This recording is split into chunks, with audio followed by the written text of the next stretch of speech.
नमस्कार, आप लाइव बिहार देख रहे हैं। मैं हूं राजमोहन तिवारी। देखिए, बिहार विधानसभा चुनाव 2025 अब धीरे धीरे नजदीक आ रहा है।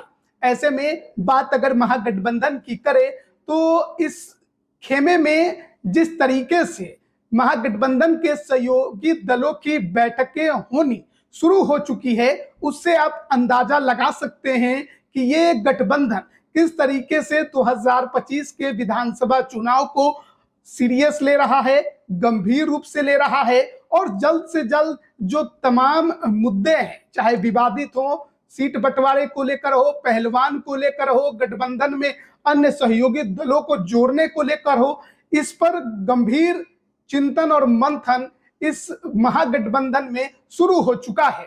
तमाम सहयोगी दल एक मेज पर आ चुके हैं। दो दौरे की महागठबंधन की बैठक हो चुकी है। पहले आरजेडी कार्यालय में, दूसरी बैठक कांग्रेस कार्यालय में। अध्यक्षता तेजस्वी यादव कर रहे हैं। बगल में उनके मुकेश सहनी बैठे आपको नजर आते हैं, जो कि इस महागठबंधन में जो आगे अगर सरकार बनी तो खुद को डिप्टी सीएम के तौर पर प्रोजेक्ट कर रहे हैं। तो देखना बड़ा दिलचस्प होगा कि इस बार महागठबंधन के अंदर सीट शेयरिंग का फॉर्मूला क्या है। हालांकि कई तरह के कयास लगाए जा रहे हैं, कई तरह की खबरें जो हैं वो मीडिया में चल रही हैं। अब आरजेडी कितने सीटों पर लड़ेगी, कितने सीटों की त्याग करेगी, माले का क्या होगा, सीपीआई का क्या होगा, सीपीएम का क्या होगा, कांग्रेस का क्या होगा, और सबसे बड़ी बात यह है कि मुकेश सहनी को महागठबंधन में विधानसभा की कितने सीटें दी जाएंगी, जहां पर वो अपने पार्टी वीआईपी के पहलवान खड़ा करेंगे। अब इस महागठबंधन में कई दलों के बारे में हम चर्चा पहले कर चुके हैं, लेकिन आज के इस वीडियो में हम चर्चा करने जा रहे हैं मुकेश सहनी की, यानी कि वीआईपी पार्टी के सुप्रीमो, संस्थापक, पूर्व मंत्री मुकेश सहनी, जो कि 2020 का चुनाव एनडीए में रहकर लड़ा। उन्होंने 11 सीटों पर, 4 सीटों पर पार्टी को जीत मिली, लेकिन दुर्भाग्य रहा कि उनके जितने भी विधायक थे सभी के सभी पाला बदल लिए और बीजेपी में शामिल हो गए। अब मुकेश सहनी के पास ना कोई विधायक है, ना कोई एमएलसी है।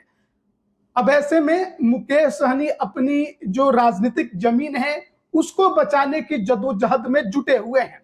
2019 के लोकसभा चुनाव में उन्हें कुछ भी हाथ नहीं लगा। 2024 के भी लोकसभा चुनाव में महागठबंधन में वो 3 सीटों पर लड़े, कुछ भी हाथ नहीं लगा। लोकसभा के चुनाव दोनों ही मुकेश सहनी महागठबंधन में रहकर लड़ चुके हैं, लेकिन बात जब विधानसभा की करें तो महज पार्टी बनाने के बाद एक ही बार विधानसभा का चुनाव हुआ 2020 में, और मुकेश सहनी उस दौरान तेजस्वी यादव पर गंभीर आरोप लगाकर एनडीए में शामिल हो गए थे। लेकिन अब 2025 की बारी है और ऐसा लग रहा है कि शायद मुकेश सहनी महागठबंधन में ही रहेंगे, यानी पहली बार मुकेश सहनी विधानसभा का चुनाव महागठबंधन में रहकर लड़ेंगे। और इस दौरान मुकेश सहनी के तरफ से अपने कार्यकर्ताओं में लगातार जोश भरा जा रहा है, अपने संगठन को मजबूत किया जा रहा है, जिले जिले घूम रहे हैं, प्रखंड प्रखंड घूम रहे हैं, और कोशिश उनकी है कि उनके जो मल्लाह वोटर हैं, निषाद वोटर हैं, उनको किसी तरह से अपने पार्टी के अंदर ही समेट कर रखा जाए, एकजुट रखा जाए।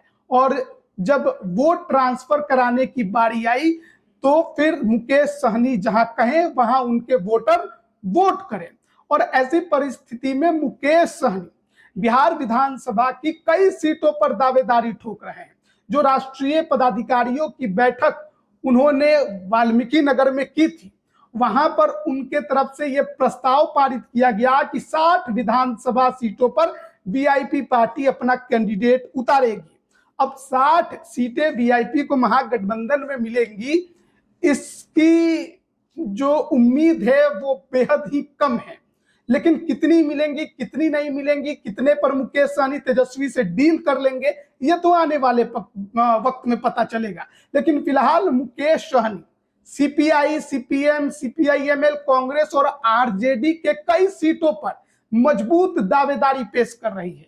मुकेश सहनी की पार्टी वीआईपी लिस्ट भी तैयार कर रही है और कहिए कि कर चुकी है। कई पहलवानों को हरी झंडी भी दे दी गई है कि आप लोग अपने क्षेत्र में मजबूती से उतरकर चुनावी मैदान में लड़ने को तैयार रहिए। किसी प्रकार की कोई चूक नहीं होनी चाहिए।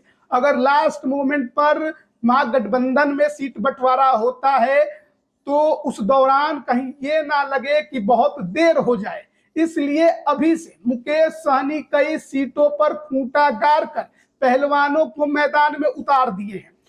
उसमें आरजेडी की 20 सीटें बताई जा रही हैं। आरजेडी कोटे के 20 सीटों पर मुकेश सहनी की मजबूत दावेदारी है।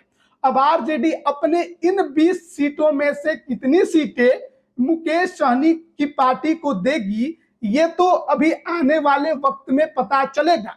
बात हम केवल आरजेडी की कर रहे हैं। सीपीआई, सीपीएम, सीपीआई, एमएल और कांग्रेस की सीटों पर भी कई सीटों पर मुकेश सहनी की दावेदारी है, लेकिन महागठबंधन के अंदर आरजेडी के 20 सीटों पर मुकेश सहनी यानी पीआईपी पार्टी ने मजबूत दावेदारी ठोक दी है। पहलवान भी खड़े कर दिए हैं और हरी झंडी देकर मैदान में उतार दिया है कई सीटों पर। अगर इन 20 सीटों की बात करें तो कई सीटें आरजेडी की ऐसी हैं जिस पर उसे 2020 में जीत मिली थी और कई सीटें वो हैं जिस पर आरजेडी दूसरे नंबर पर रही थी। तो अगर हम बात करें मुकेश सहनी की पार्टी वीआईपी की, तो आरजेडी के जिन 20 सीटों पर मुकेश सहनी दावेदारी ठोक रहे हैं उसमें सबसे पहला जो नाम है वो है सिमरी बख्तियारपुर की सीट। सिमरी बख्तियारपुर खगड़िया जिले की सीट, इस पर मुकेश सहनी की मजबूत दावेदारी है। आरजेडी के यूसुफ सलाउद्दीन यहां से विधायक है, महबूब अली कैसर के बेटे। 2020 में मुकेश सहनी को ही, जब मुकेश सहनी एनडीए में थे तब उनको हराया था, बहुत कम मार्जिन से हार जीत हुई थी और इस सीट पर निषादों का अच्छा खासा वोट है। और इस परिस्थिति में सिमरी बख्तियारपुर की सीट पर वीआईपी पार्टी की मजबूत दावेदारी है। मुकेश सहनी खुद लड़ेंगे या नहीं लड़ेंगे अभी संशय है, लेकिन किसी भी हाल में, हर हाल में मुकेश सहनी सिमरी बख्तियारपुर की सीट चाहते हैं। दूसरी सीट है मधेपुरा जिले की आलमनगर सीट। यहां पर लंबे समय से नरेंद्र नारायण यादव जेडीयू के विधायक बनते आ रहे हैं। नरेंद्र नारायण यादव अभी विधानसभा में उपाध्यक्ष है। पिछला चुनाव आरजेडी यहां से लड़ी थी, नवीन निषाद को उसने उतारा था, दूसरे नंबर पर रहे थे, चुनाव हार गए थे। लेकिन यहाँ पर जिस तरह से निषादों का वोट है, मल्लाहों का वोट है, अति पिछड़ों का वोट है, इस सीट पर भी मुकेश सहनी की मजबूत दावेदारी है। फिर मुजफ्फरपुर जिले की कुडनी विधानसभा, देखिए कुडनी में तो जब चुनाव हुआ था तो मुकेश सहनी ने अपने पहलवान को भी उतार दिया था, अकेले लड़ गए थे, 10,000 के आसपास वोट वो ले आए थे। लेकिन अगर बात करें कुडनी की तो वर्तमान विधायक बीजेपी के हैं केदार गुप्ता, बिहार सरकार में मंत्री भी हैं। 2020 में इस सीट पर आरजेडी को जीत मिली थी, अनिल सहनी यहां से चुनाव जीते थे, लेकिन सजायाफ्ता हो गए, सदस्यता चली गई। ऐसी परिस्थिति में उपचुनाव हुआ, आरजेडी ने यह सीट जेडीयू को दे दी। जेडीयू का उस समय आरजेडी के साथ महागठबंधन था और बीजेपी यहां पर एनडीए का कैंडिडेट उतारी और जेडीयू को इस सीट पर हार का सामना करना पड़ा था। केदार गुप्ता चुनाव जीतने में कामयाब रहे, लेकिन इस बार 2025 के चुनाव में इस सीट पर मुकेश सहनी की दावेदारी मजबूत है। फिर एक और सीट है सुगौली की सीट। देखिए सुगौली की सीट भी आरजेडी के कब्जे में है, यानी कि 2020 में आरजेडी से विधायक बने शशि भूषण सिंह। 2020 में आरजेडी ने एनडीए में रहते हुए रामचंद्र सहनी पूर्व विधायक को मैदान में उतारा था, लेकिन वो जीत नहीं पाए। शशि भूषण सिंह कांटे के मुकाबले में चुनाव जीतने में कामयाब रहे। तो जिस प्रकार से सुगौली में अति पिछड़ों का वोट है, निषादों का वोट है, बम्पर वोट है, ऐसी परिस्थिति में सुगौली सीट पर भी मुकेश सहनी की दावेदारी मजबूत है और वो वहां से चुनाव लड़ना चाहते हैं। फिर हम बात करेंगे सारण जिले की बनियापुर विधानसभा। बनियापुर में आरजेडी के विधायक हैं केदार सिंह, लेकिन केदार सिंह अब पाला बदल चुके हैं, अब जेडीयू के खेमे में ज्यादा नजर आते हैं। उनके भाई प्रभुनाथ सिंह के बेटे रणधीर सिंह तो अब जेडीयू की सदस्यता भी ले चुके हैं। लेकिन 2020 में बनियापुर पर वीआईपी एनडीए में रहते अपना कैंडिडेट उतारा था विजेंद्र ओझा को। चुनाव वो नहीं जीत पाए, हार गए, बहुत बड़े अंतर से हारे थे। लेकिन बनियापुर सीट पर भी मुकेश सहनी की दावेदारी है। वैसे भी आरजेडी को बनियापुर में अपना नया पहलवान खोजना होगा, तो खुद लड़ेगी, सीपीआई सीपीएम को देगी या फिर मुकेश सहनी को देगी, देखना होगा। फिर एक और सीट है बक्सर जिले की ब्रह्मपुर सीट। ब्रह्मपुर पर भी 2020 में मुकेश सहनी ने अपना कैंडिडेट उतारा था। एनडीए में रहते जयराज चौधरी को वहां कैंडिडेट बनाया था, लेकिन आरजेडी ने यहां से शंभुनाथ यादव को कैंडिडेट बनाया और वो चुनाव जीतने में कामयाब रहे। हाल के दिनों में शंभुनाथ यादव काफी ज्यादा विवादित भी रहे, जब खुद के यहाँ एक कार्यक्रम किया, महिलाओं को बुलाया, लेकिन जिस तरीके से उन्हें वो उपहार बांटने के दौरान उनके सर पर मार रहे थे, फेंक रहे थे, धक्का दे रहे थे, महिलाओं के साथ जो बदसुल्की उनकी रही, उसके वजह से शंभुनाथ यादव काफी ज्यादा ब्रह्मपुर के विधायक चर्चा में रहे। लेकिन ब्रह्मपुर सीट पर महागठबंधन में वीआईपी की भी दावेदारी प्रबल दिखाई दे रही है। फिर बात करेंगे हम दरभंगा जिले के अलीनगर विधानसभा सीट की। देखिए, अलीनगर की अगर हम बात करें तो ये सीट अब्दुल बारिश सिद्दीकी की सीट मानी जाती है। लेकिन बीते चुनाव में यहां पर अब्दुल बारिश सिद्दीकी को टिकट आरजेडी ने नहीं दिया, उनका ट्रांसफर कहीं और कर दिया। और ऐसी परिस्थिति में यहां पर आरजेडी ने विनोद मिश्रा को चुनाव में उतारा, वीआईपी ने मिश्री लाल यादव को चुनाव में उतारा। जीत वीआईपी पार्टी के टिकट पर लड़ रहे मिश्री लाल यादव की हुई, लेकिन अब वो बीजेपी में चले गए हैं। अब आरजेडी यहां पर चुनाव लड़ती रही है, कई बार जीती भी है, लेकिन क्योंकि ये सिटिंग सीट है अलीनगर वीआईपी की, तो वो हर हाल में चाहेगी कि सीट को वापस से वो अपने पास ले। अब देखना होगा कि आरजेडी क्या करती है, क्योंकि अब्दुल बारिश सिद्दीकी अब एमएलसी बन चुके हैं और देखना होगा कि किस तरीके से यहाँ पर कैंडिडेट उतारने की कोशिश आरजेडी और महागठबंधन की तरफ से की जाती है। फिर अगर हम बात करें एक और दरभंगा की सीट की, तो गौरा बौराम, यहाँ पर वीआईपी चुनाव पिछली बार लड़ी थी, स्वर्णा सिंह को मैदान में उतारा था और आरजेडी ने अफजल अली को चुनावी मैदान में उतारा था। स्वर्णा सिंह वीआईपी कैंडिडेट चुनाव जीतने में कामयाब रही, लेकिन अब वो भी बीजेपी में जा चुकी है। गौरा बौराम मुकेश सहनी की सीट है, क्योंकि उनका स्थानीय जो गृह क्षेत्र है वो भी वहीं पर है। ऐसे में जो ये सीट पर दावेदारी है वो मुकेश सहनी की सबसे अधिक है, क्योंकि उनके पार्टी के राष्ट्रीय अध्यक्ष संतोष सहनी, मुकेश सहनी के भाई, यहां से चुनाव लड़ने की तैयारी में है और पूरा दम भी उन्होंने इस सीट पर लगा दिया है। तो गौरा बौराम सीट पर मुकेश सहनी चुनाव लड़ेंगे, नहीं लड़ेंगे, उनकी पार्टी लड़ेगी या नहीं लड़ेगी, कोई किंतु परंतु नहीं। हर हाल में गौरा बौराम में इस बार वीआईपी के टिकट पर संतोष सहनी आपको चुनाव लड़ते नजर आ सकते हैं। फिर हम बात करेंगे किशनगंज जिले की सीट बहादुरगंज। देखिए, बहादुरगंज इन दिनों भी काफी ज्यादा चर्चा में है, क्योंकि पूर्व विधायक तौसीफ आलम ने अब एआईएमआईएम का दामन थाम लिया है। अगर बात करें इस सीट की, तो पिछले चुनाव 2020 में एनडीए में रहते मुकेश सहनी ने लखनलाल पंडित को यहां पर कैंडिडेट बनाया, लेकिन वो एआईएमआईएम के कैंडिडेट अंजार नईमी से चुनाव हार गए। अब अंजार नईमी जो है वो एआईएमआईएम छोड़कर आरजेडी में आ चुके हैं। तो और दूसरी तरफ तौसीफ आलम पूर्व विधायक जो कांग्रेस में थे, वो अब एआईएमआईएम में आ चुके हैं। तो इस सीट पर घमासान काफी ज्यादा आपको देखने को मिलेगा, त्रिकोणीय लड़ाई होगी, इसमें कोई किंतु परंतु नहीं है। लेकिन महागठबंधन से कांग्रेस, आरजेडी या फिर वीआईपी, बड़ा सवाल है, देखना होगा, क्योंकि सीमांचल में भी मुकेश सहनी को तो सीट चाहिए ही। फिर हम बात करेंगे सुरक्षित सीट की।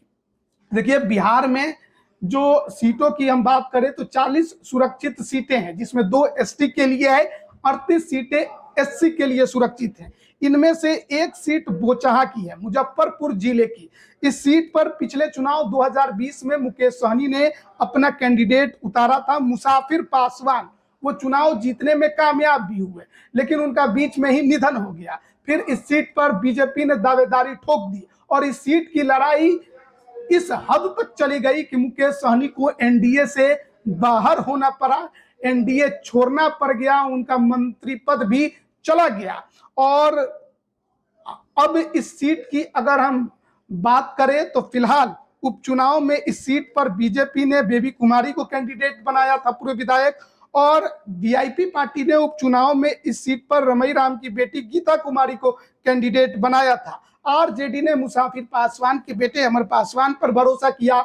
वर्तमान में अमर पासवान उपचुनाव जीतकर आरजेडी के विधायक हैं, लेकिन क्योंकि इस सीट पर दावेदारी मजबूत रही है, वीआईपी की उपचुनाव में भी लगभग 30,000 के आसपास वो अकेले दम पर वोट लेकर आई, तो ऐसे में जाहिर तौर पर मुकेश सहनी चाहेंगे कि बोचहां की सीट भी उन्हें दी जाए, क्योंकि मुजफ्फरपुर जिले में कहा भी जाता है कि निषाद और मल्लाहों का वोट बैंक अच्छा खासा है। तो एक तो कुडनी पर दावेदारी और दूसरा बोचहां की सीट पर। अगर बोचहां में बात नहीं बनती है सुरक्षित सीट पर, तो वैसी परिस्थिति में मुकेश सहनी किसी और सुरक्षित सीट पर दावेदारी ठोक सकते हैं। फिर अब बात करेंगे हम छातापुर की।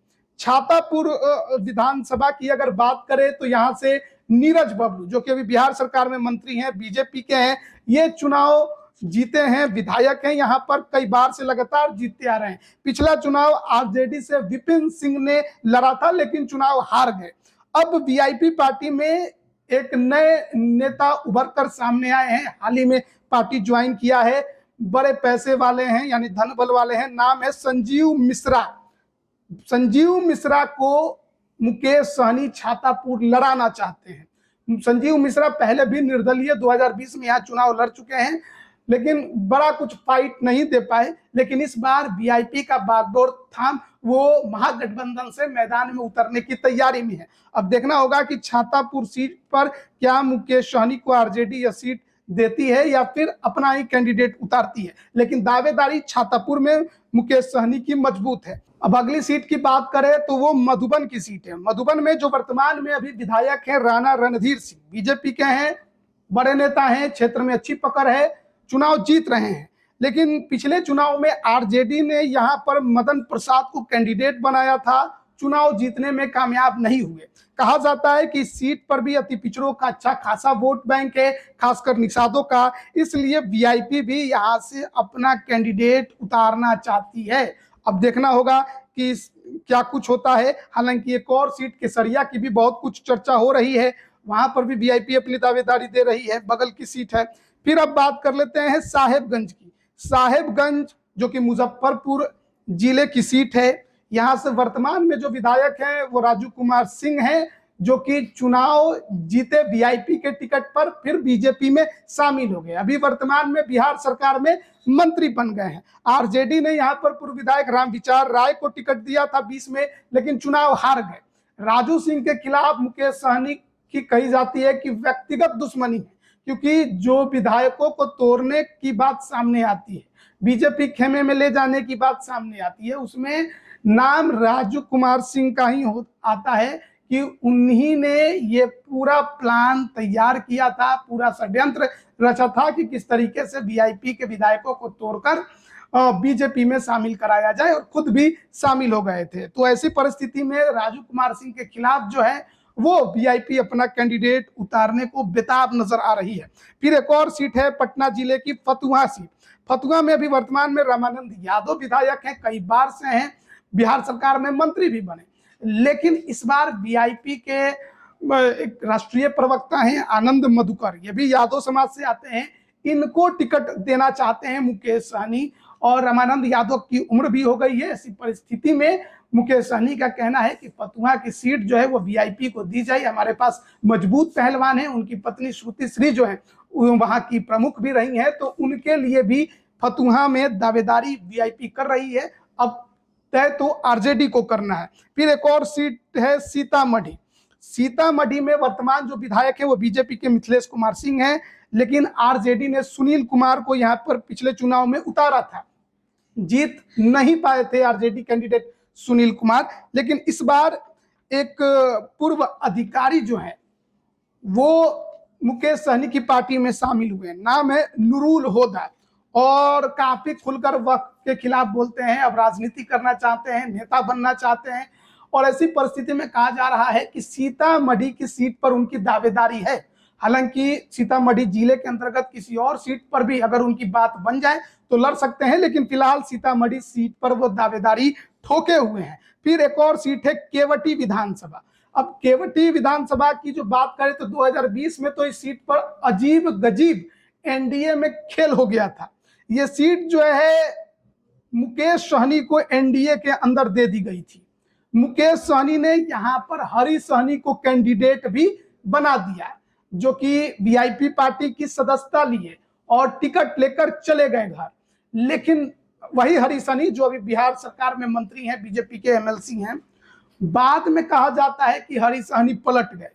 उन्होंने टिकट मुकेश सहनी का वापस कर दिया और अंत समय में बीजेपी ने यहाँ पर मुरारी मोहन झा को कैंडिडेट बनाया, जो चुनाव जीतने में कामयाब भी रहे।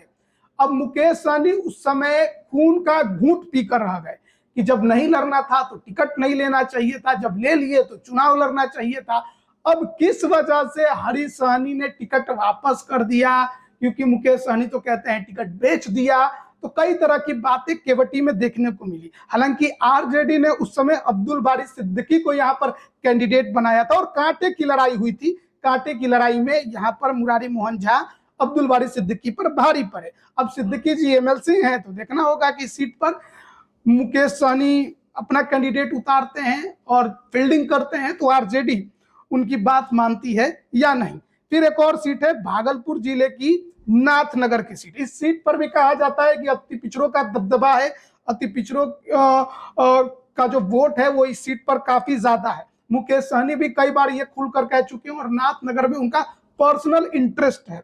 कैंडिडेट किसे बनाएंगे ये नहीं जानते, लेकिन आरजेडी के यहाँ पर सिटिंग विधायक हैं अली अशरफ सिद्दीकी।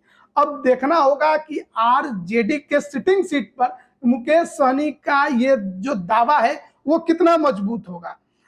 यहाँ पर जेडीयू के लक्ष्मीकांत मंडल को अली अशरफ सिद्दीकी ने 2020 के चुनाव में हराया था, तो नाथनगर पर भी मजबूत दावेदारी मुकेश सहनी ने पेश की। अब सीटों के बंटवारे को लेकर देखिए, हम नहीं बात करेंगे कि मुकेश सहनी को कितनी मिलेंगी कितनी नहीं।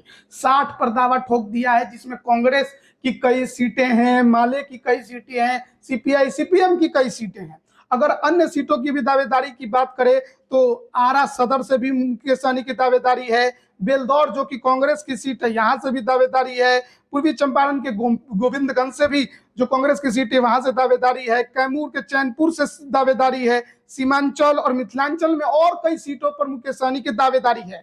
लेकिन हम बात कर रहे थे आरजेडी के सीटों पर, जहां पर या तो आरजेडी जीती है या फिर पिछले चुनाव में लड़ी है। तो ऐसी परिस्थिति में 20 ऐसी आरजेडी की सीटें हैं जिस पर मुकेश सहनी अपनी दावेदारी ठोक रहे हैं।